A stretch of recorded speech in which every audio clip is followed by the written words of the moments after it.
Economy to strong economy, اس میں بے پناہ مراحل آئے، بہت مشکلات کا سامنا کرنا پڑا۔ کون نہیں جانتا کہ 2023 میں یہاں پر میں کوئی سیاسی گفتگو نہیں کروں گا جس سے کہ آج کی اس شاندار مجلس میں رائے تقسیم ہو، لیکن صرف حقائق بیان کرنے کی حد تک یہ کہوں گا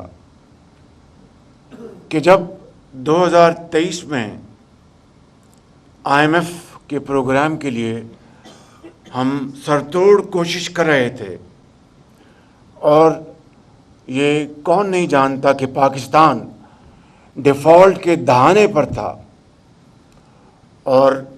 اس ڈیفالٹ سے بچنے کے لیے میری قیادت، میرے لیڈر محمد نواز شریف، میری پارٹی اور کولیشن حکومت کے تمام زعماء اور پارٹیز نے مل کر فیصلہ کیا کہ ہم اپنی سیاست کو قومی مفاد کی خاطر قربان کر دیں گے، اور ہم سیاست نہیں، ریاست کو بچانے کے لیے کسی بھی حد تک جائیں گے، اور نتیجے میں جو بھی حالات ہوں گے اس کا ہم مقابلہ کریں گے، اور ہمیں کسی قسم کی کوئی اس بارے میں تشویش نہیں ہوگی۔ اگر آپ جانتے ہیں کہ IMF کے پروگرام کو نہ ہونے کے لیے خطوط لکھے گئے تھے IMF کو، اور یہ بات ریکارڈ کی ہے کہ یہ پروگرام نہ کیا جائے، اور اندازہ کیجئے کہ اس سے بڑی پاکستان کے ساتھ اور عوام کے ساتھ اور کیا زیادتی ہو سکتی ہے۔ پھر آپ نے دیکھا کہ اس مالک کو منظور تھا، اور پاکستان کے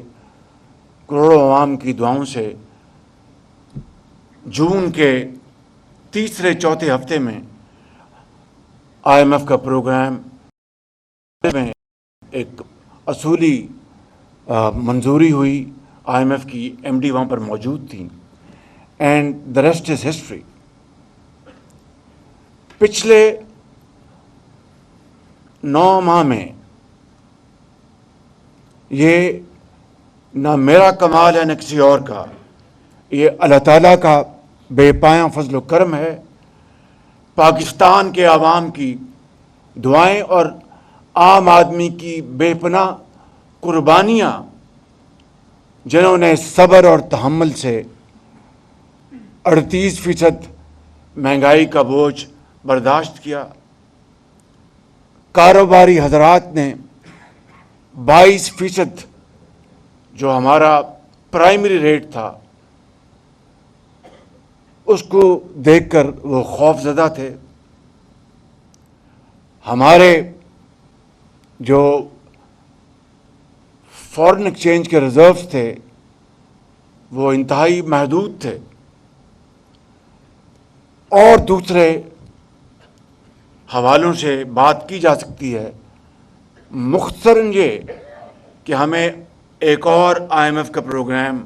مجبوراً لینا پڑا، اور اس کے لیے وفاقی حکومت کے ساتھ صوبائی حکومتوں نے بھرپور تعاون کیا کہ ان کے بغیر یہ ممکن نہیں تھا، اور IMF کا پروگرام اس طرح منظور ہوا۔ اور میری یہ دعا ہے، اور میں نے یہ کہا بھی ہے کہ انشاءاللہ یہ پاکستان کی تاریخ کا